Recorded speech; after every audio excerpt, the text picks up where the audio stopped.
The latest rumors surrounding Jimmy Garoppolo, a potential trade. More teams may be interested than we once thought. And when's he actually going to be ready? Is he ready now? We got to wait till mid-August to see Jimmy G on some field somewhere. And we're breaking down defensive backs, looking at the DB position and some camp battles in 2022. Coming up right now. You are Locked On 49ers, your daily San Francisco 49ers podcast, part of the Locked On Podcast Network, your team every day.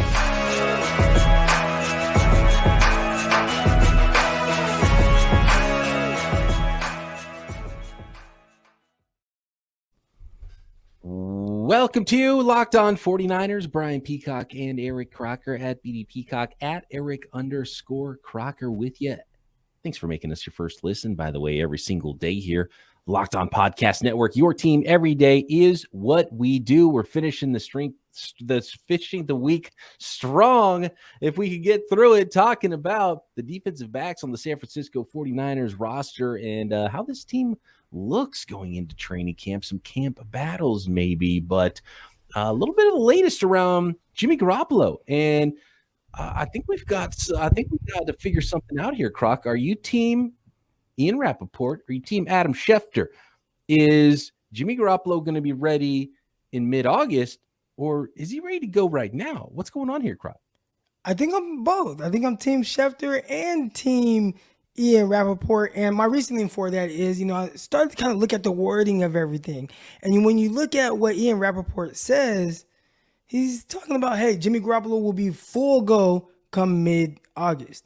Whereas Adam Schefter says Jimmy Garoppolo is cleared to practice. And now, what he's doing at practice, while he's cleared to practice, hey, that could just be throwing on the sideline. Maybe not in pads, or it could be in pads, but maybe he's only doing 7-on-7, not doing any team activities. Maybe he's just participating in individual drills. So you can be cleared to practice, to be on the field, practice, do those things, but still not go full go. And Adam Schefter also, followed up with, the 49ers will proceed with caution, right? Essentially, that's what he was saying. So they're probably not going to throw him out there and have him do a whole lot and risk any type of setback or injury because, like they've been saying since the combine, they want to trade him. Right. They want to trade him. They want him to suddenly have a setback or something like that makes it more difficult, that pushes that injury guarantee further into the season because they don't want him to go into the season. I don't think the 49ers want to have Jimmy Garoppolo on the roster. And also the 49ers are going to be playing it safe because I don't think they want Jimmy Garoppolo even at camp, right? They want him rehabbing separately. But it sounds like Jimmy Garoppolo would be able to pass a physical for a team if there was to be a trade now. So I don't think you have to wait until mid-August, the way I'm reading this, Croc. And it sounds like it's the way you're reading this too. Mid-August is like you're taking hits. You're in a preseason game on the field, kind of clear. You are ready to go mid-August, full go. You could pass a physical with the team. You could get traded. You could go to practice. I don't know if he will be reporting though for the 49ers. That's a big one. So we'll find out that next week. Maybe we'll get some more clarification on it coming up soon. But there has been a report that there maybe are more teams interested in Jimmy G now that he has been allowed, or his agent has been allowed to seek trade, which I don't think is even a story really, right, Croc? Because his agent has to be part of this because he's not making his full salary no matter where he ends up. So he's either going to get released and sign a free agent contract, or he's going to get traded and have to restructure his contract where it might be the same contract he would have signed as a free agent anyway. So that contract might end up being the same thing for Jimmy G with whatever team he goes to. The difference is if a team is going to be willing to give up a pick to the 49ers to have the right to have him under that newly restructured or newly signed contract. So Don Yee, Jimmy G's agent, was going to be involved no matter what, right? Right. And I think when they say, hey, they have key word, and let me pull it up. I have it right here in my bookmarks. But I believe that, the words that Adam Schefter, and you got to look at the wording on some of this. 49ers officially have given Jimmy Garoppolo's agent, Don Yee, permission to seek trade. And also Don Yee and Carter Chow, which I saw my guy, Guy Haberman say, I saw Guy Haberman say Carter Chow is Norm Chow's son. So just, interesting little tidbit there. Norm Chow, former NFL coach, former USC coach, right? Yeah. So, so that's, that's cool. But Officially. So he maybe could have been kind of, hey, what's going on? Maybe some of these other teams, but now it's full on. You go seek a trade, call whoever you have to. There's no tampering. There's no anything like that. You can go do whatever you have to do to, this is going to sound bad, but get Jimmy Garoppolo off of this roster. Right. And I want to say too, real quick, Peacock, I think it also is about finding the best fit for Jimmy Garoppolo. And maybe that might be, if you can't find something, then we might just release him.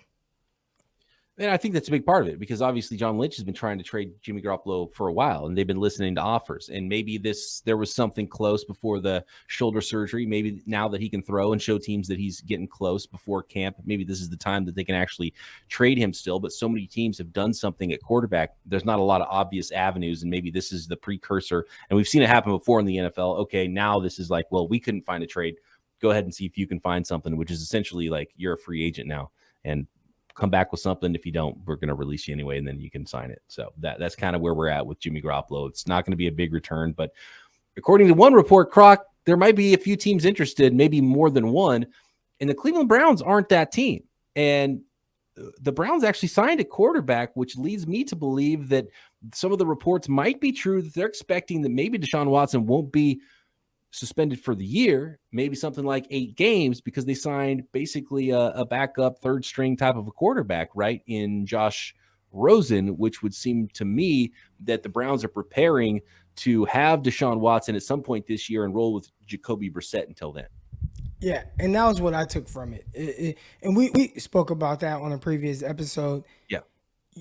If you have to play the whole season without Watson, you probably go out and see what you have to do to get a Jimmy Garoppolo, who's going to help you throughout the season. And you sell it to him as, look, we're not going to extend you for a long term, but this is a great opportunity for you to come into an offense that's familiar with some of the concepts that we run.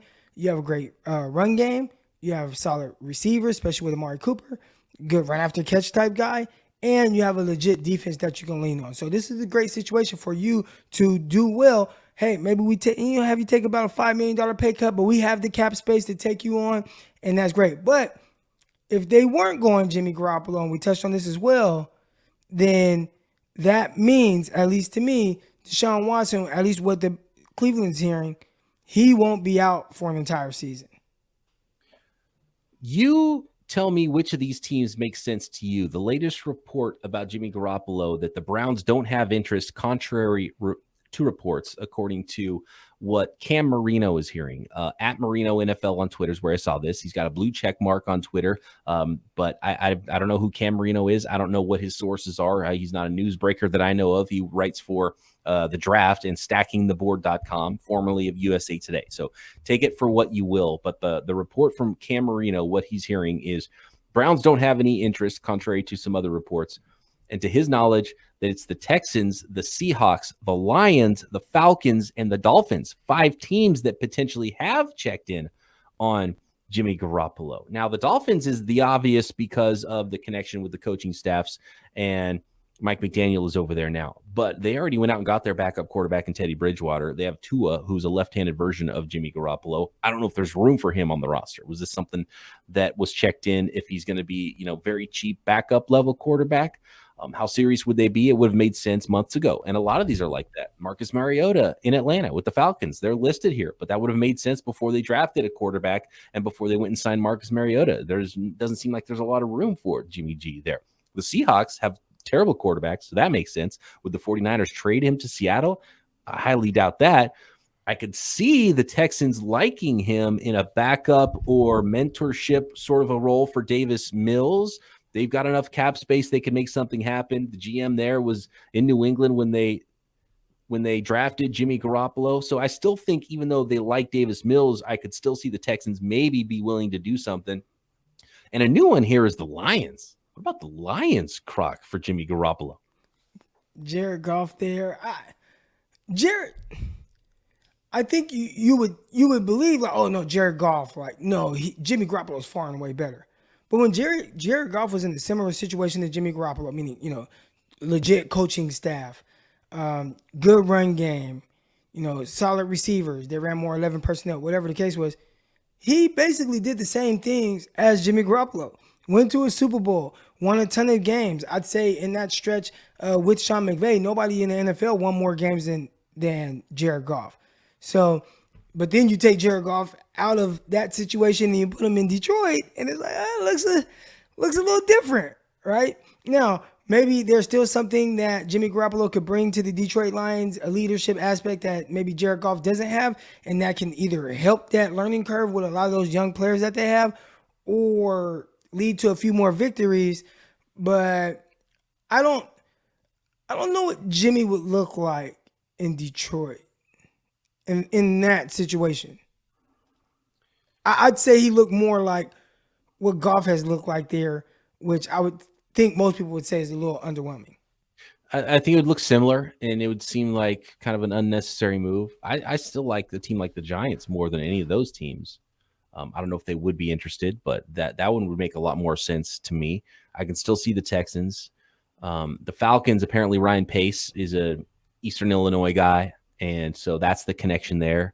And when Ryan Pace, who was GM with the Bears before now moving to the Atlanta Falcons, he was with Sean Payton, another Eastern Illinois guy with the Saints, and they like Jimmy coming out of college in the draft. So and there was some talk that Sean Payton really liked Jimmy, and maybe that was something that could happen with the Saints this offseason. They ended up going with Jameis Winston, and obviously Sean Payton's not there anymore anyway. So there's not an obvious fit for Jimmy Garoppolo. I have my doubts whether Don Yee is going to be able to find that trade, even though he has been allowed to do so. But we're still kind of getting some rumors that there might be some teams interested. Take those reports for what you will. We'll see if the 49ers end up trading Jimmy Garoppolo at some point before camp, or if he does get released by mid-August. But as of now, nothing official to go with Jimmy G, except for the fact that we know he's throwing and we don't know exactly where his rehab is. But according to Adam Schefter, he's kind of ready to practice.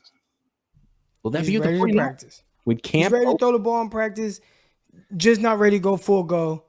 But again, you hear by mid-August, hey, he's 100% ready to go. That means right now he is very close and is probably just a little bit more cautious. Let's talk defensive backs, Croc. Who are those DBs that are going to be intercepting Jimmy Garoppolo passes in training camp if he does report defensive backfield camp battles coming up next? But first, let's tell the folks out there about Built Bars. We're talking high protein. We're talking low sugar, low calorie treats. That is the combination you are looking for, whether it's the new coconut brownie chunk puff, Built Bar, toffee, s'mores, tons of fantastic flavors of Built Bars at Built.com. 150 calories in most Built Bars, 4 or 5 grams of sugar, 17 to 19 grams of protein. Power yourself through the day. You reach for a bag of chips, that's not going to help. A lot of times the coffee's not even going to help. You know what's going to help you get through the second half of your day or the back 9 of your golf round is protein. And that's what Built Bar has, but it's all wrapped up in 100% delicious real chocolate. So you really feel like you're getting a treat, even though it is low in calorie and low in sugar. And best of all, you can get 15% off your next order with our promo code at built.com. So go to built.com, see all the flavors they have, new flavors coming up all the time. You can get a mixed box if you're not sure at built.com. Use promo code LOCKED15 to get 15% off your order. That is promo code LOCKED15 for 15% off at built.com. Thanks again, everybody, for making Locked On 49ers your first listen. Very special event going on Locked On NFL right now. Find it on the Locked On NFL YouTube channel or wherever you get your podcasts. Which NFL stars move the betting lines the most? Friday, number 10 through number 1. It's the top 50 most valuable players that have been released all week long on Locked On NFL from the odds makers at BetOnline. Who are the most valuable players that move NFL betting lines? Find it on Locked On NFL. Okay, Croc, defensive backs. We know, what do we know? Jimmy Ward, free safety, lock it in, playing at a high level, very good player. One starting corner, they spent a lot of money for Charvarius Ward. No matter what happens with Jason Verrett, he's going to start on one side, right? What else do we know? What do we know about the 49ers defensive backfield? I'd say that we know Emmanuel Mosley will be on the field. He will be starting. Now, where will he be starting? I'd assume outside cornerback. The only way I see him not is if Jason Verrett, who was just recently cleared, comes back and he's just balling out. And you're like, you know what? Mosley, you can be a full-time nickel. Verrett, you can play outside. All right. But I do believe that we know that whether it's outside or nickel, Emmanuel Mosley will be starting. And I'd assume he'd be starting on the outside. So yeah, that was big news this week. Jason Verrett cleared to open up camp. Javon Kinlaw, a number of other players are ready to go. So good news, really good news so far on the injury front for the 49ers going into camp. And hopefully, knock on wood, that continues as camp gets going next week. We've talked a lot about how we like Mosley's potentially the slot guy if Verrett is playing outside. Even if Verrett's not healthy and back and doesn't make it back to full strength and isn't on the 49ers roster, maybe even with Thomas, the rookie from last year. And the 49ers drafted two. We talked about this with the offensive line yesterday. 49ers drafted two more defensive backs. Is that a sign they didn't like one or both of the defensive backs they drafted last year? Ambry Thomas had some big games at the end of the season, some hiccups early, right? But it would seem that he's at very worst the fourth outside corner of that group. And potentially, if they want to do the Mosley at nickel thing, Ambry Thomas could be the starter on the other side or the guy that comes in as the number 3 when Mosley moves into the slot. What are your thoughts about Ambry Thomas going into year 2? definitely, I think you have to be optimistic. And I'd assume just knowing Kyle Shanahan and probably how he coaches players. So whether it's Kyle Shanahan or coaches, Kyle Shanahan, D'Amico Ryans, someone had the conversation with Ambry Thomas. Like, look, this is what we're expecting from you heading into camp. All right, we want you to be this guy. We want you to be that first guy starting. Hey, we want to make it to where you can play outside and we slide Emmanuel Mosley inside. And hey, nickel is on the field more than you're in base defense. All right, especially with the around the league. 49ers are one of the few teams that just run hella power, I formation, 21 type personnel. So it's on you. How are you going to come into camp? Are you going to be ready to go? And hopefully he prepared the right way. My expectations for him is it would be a little bit difficult to beat out Jason Verrett. Again, we talk about Jason Verrett, and I know he's coming off the injuries. But after 2020 season, he was the best cornerback on the 49ers after that season. So heading into 2021, it was like, man, we got Jason Verrett. And then, oh, yeah, by the way, we got Emmanuel Mosley. He could play ball too. Well, I'm not going to let the injury deter me from what he potentially can be if healthy. Now, if you're saying, well, he's just not healthy at all, or eventually maybe he gets hurt, that's a whole different story. But Jason Verrett, at his best, he is a legit starting NFL cornerback. So I think it's hard to just beat out him as well, even if you are Ambry Thomas. Generally, the Niners carry about 10 DBs and break camp with the 53-man roster. So we've already talked about 4 outside corners there. We haven't talked about any safeties or any nickel corners. So let's say the 49ers keep 5 corners, a full-time nickel. One of those corners has to be versatile to play nickel, and 4 safeties. Now you're at 10. So Mosley, Verrett, if healthy, Ward, Ambry Thomas. Those are the locks at outside corner. Of the next group of cornerbacks, rookie Samuel Womack, 5th rounder. I would assume he has to make the roster. So that gives you 5 corners. Deommodore Lenoir, the 5th rounder from last year. Is he on notice? Quantrez Knight, undrafted free agent, could play some nickel. Tariq Castro-Fields, a 6th rounder from this year. Is he a lock because he was a draft pick? And then you have Darquez Dennard, who's been taking a lot of nickel reps, might take the first nickel reps in camp at that position. So there's going to be a battle, and there's some depth at cornerback if you had to guess right now. Mosley, Verrett, Ward, Thomas. Who are the other 2 corners that are breaking camp if they're keeping 10 DBs and 4 of them are safeties? It's tough, man. I'm looking at the depth chart, and I don't even see. I mean, gosh, you got Dante Johnson. I didn't even mention Dante Johnson. I always forget about Dante Johnson. Dante Johnson, I apologize, forgot about you. And of course, the 2014 4th-round draft pick, Dante Johnson, is going to make the roster. So that leaves us with only one more guy. Who is it? Womack, Fields, or Lenoir, or Quantrez Knight?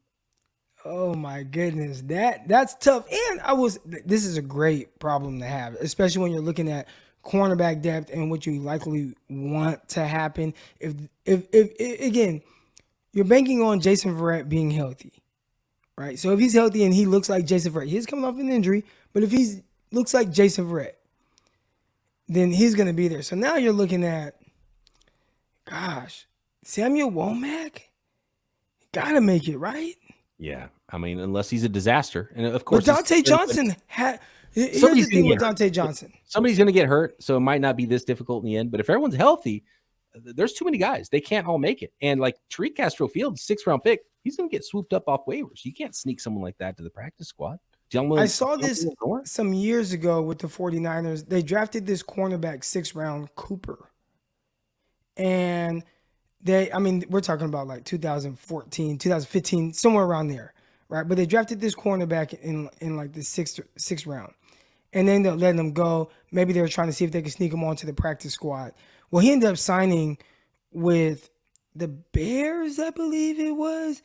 Someone picked him up, and then he ended up playing 6 or 7 years in the NFL or so, like something along those lines. 4 or 5 years he played, and he started games in the NFL. And that's something that can happen. So if you are like a Castro Fields, you dang near are going out there thinking that you are auditioning for all 32 teams, including the 49ers. Because just from the numbers perspective, and I've seen it up close and personal, the business side of things, and playing behind guys. And when I was with the New York Jets, you had Antonio Cromartie, D. Milner, who was a 9th overall draft pick, Kyle Wilson, he was a 1st-round draft pick.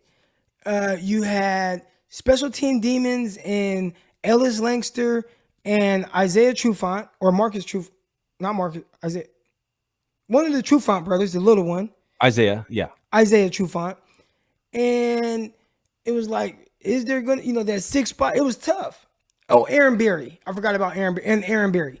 And it was like Aaron Berry. I mean, he was kind of a big free agent because he was someone who got kicked off of the Lions for some drunk driving, crashing in the cars and stuff like that. But they liked him. So, and Darren Walls. And Darren Walls, he's ended up starting a bunch of games that year. So it's like you start looking at the numbers and how things are laid out. And you're like, it doesn't really favor me right now. Like just knowing the roster politics. And that's where Castro Fields is going to be. He's going to be looking and being like, damn, I'm behind all these guys. And all of a sudden, it looks a little tougher. So I'd say, if you just put a gun in my head and was like, who's going to make it? I'd say Samuel Womack, and maybe they release Dante Johnson and maybe try to sneak him back onto the practice squad since you can have veterans. But he's so versatile. He played all 3 positions for the 49ers last year, outside, slot, and fielding that safety. I believe it was week 18. He had to play some safety as well as nickel.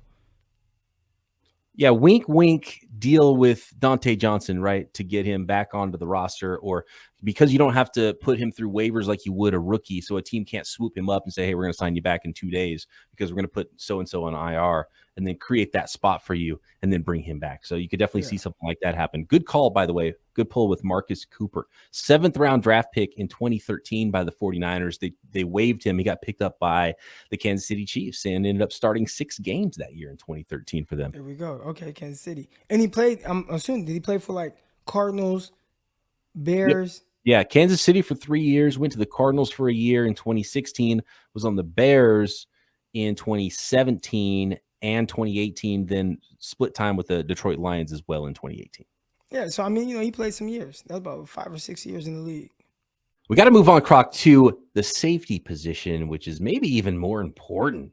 A lot less depth at safety for the 49ers going into training camp 2022 next. But how about Bet Online? They've got tons of NFL futures already. You can bet on the San Francisco 49ers to win the Super Bowl. Or how about this one? Nick Bosa over under 12 sacks in 2022 is currently the line at Bet Online. I'm going over 12 sacks for Nick Bosa, and you can too at betonline.net. The fastest and easiest way to check in on all your betting needs. Find all your favorite sports and events at the #1 online source for odds, lines, and games, including tons of 2022 NFL odds already. Find reviews and news of every league too, not just wagering, including Major League Baseball, NBA, NHL, combat sports, esports, even golf, live in-game betting, scores, news, they have you covered at BetOnline. All you got to do is go to BetOnline today, use your desktop or mobile device to learn more about the trends and action at BetOnline, where the game starts.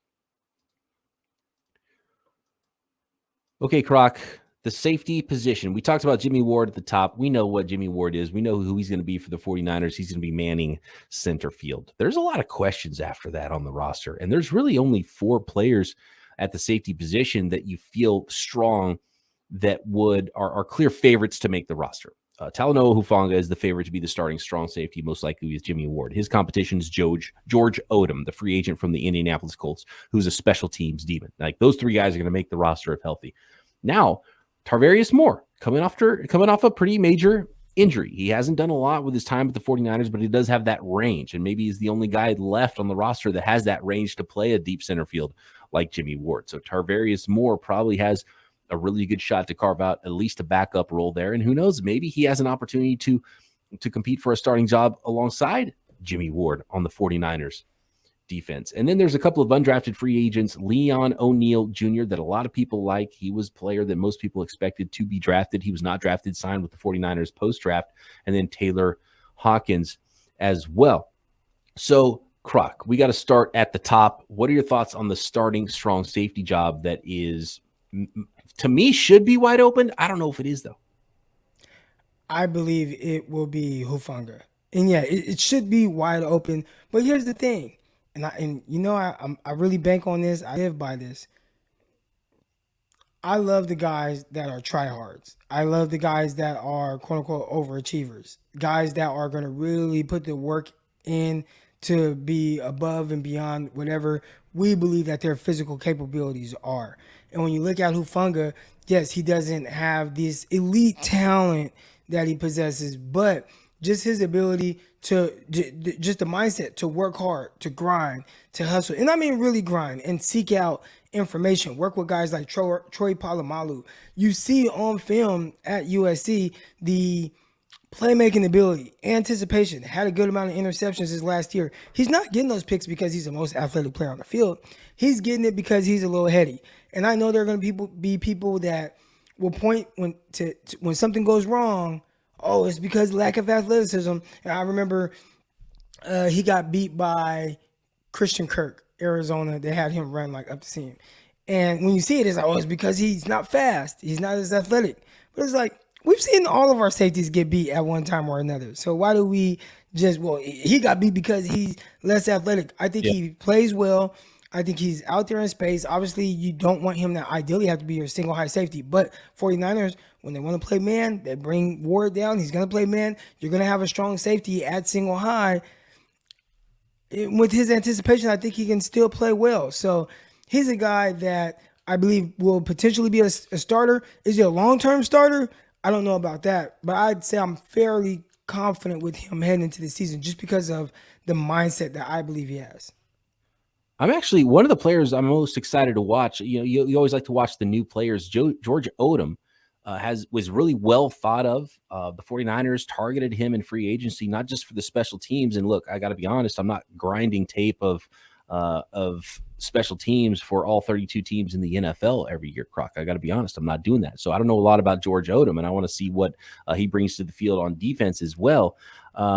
So that's an exciting one for me because I don't know a lot about George Odom except for what his reputation is as a special teams demon. So that's going to be fun. And it really seems like he is locked into a spot, even if he doesn't have that great of a chance to compete for that strong safety job. It seems like it's Talanoa Hufanga's job to lose. Of course, we know a lot about Tarvarius Moore and his athleticism. Hopefully he still has that athleticism and can be out there and be the backup to Jimmy Ward at free safety, because you start getting pretty thin pretty quick there.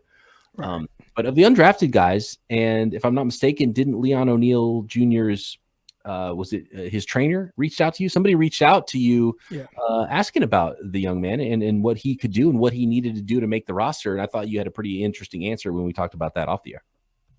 My answer was that it's not going to be so much what he can do, on first, second, third down. It's going to be what he can do on special teams. When you're undrafted, like, that's your path. some of the things are tough because you've never really been in this position before as a guy who, started at Texas A&M for several years. Probably was the guy coming out of high school, you go to Texas A&M. So special teams probably wasn't something that was like hammered into his mentality. But, we heard the long snapper, Tevin Pepper, talk about how if guys aren't first or second round picks, he just wants to like grab them and tell them like, no, focus on special teams as well. And if I were to say anything to Leon O'Neal, and I said this to someone that's kind of been around him over the past few weeks, you need to hammer home being the best you can possibly be on special teams. And that's going to be his path to making the team. Now, if he can go out there and he make a couple plays, that's fine, but they kind of have their guys. So special teams, that's what's going to be the difference maker. Yep, could be the tiebreaker there. And you have to look no further than George Odom, who just got paid because of how good he was on special teams. And that's what really made him who he is in the NFL and got him to the point where he could potentially play on defense. And who knows, maybe he would win that starting job for the 49ers on defense. So how about this? Real quick, do you remember Deshaun Goldson? Deshaun Goldson wasn't someone that just started a bunch of games right away. Between him and Terrell Brown, those were guys that early on kind of made their niche. Like, okay, I need to be a good special teamer. And then eventually they grew into roles of, especially Deshaun Goldson sooner than Terrell Brown of, okay, I'm on the field, I'm starting games. And then Terrell Brown came around eventually. I think it took a few years for him, like 5 years, I think, or his 5th year before it was like he was like a legit starter for the 49ers. So special teams for some of these guys that's going to be your way in. And it is going to be for O'Neal, who's an undrafted. How many times do you see undrafted players come in and it's just like, oh, man, he's starting right now, right? I think it was like Matt Breida. You saw him push Carlos Hyde for reps. But you just typically do not see that unless there's just a bunch of injuries. So how are you going to make it? And especially on this roster, because I talk about Breida. I think Kendrick Bourne was in that same class.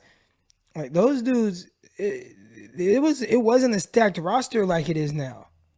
Now this roster, it's a lot tougher. You have to make special teams a priority. And if I'm O'Neal, that's what I would do. That's my foot in the door.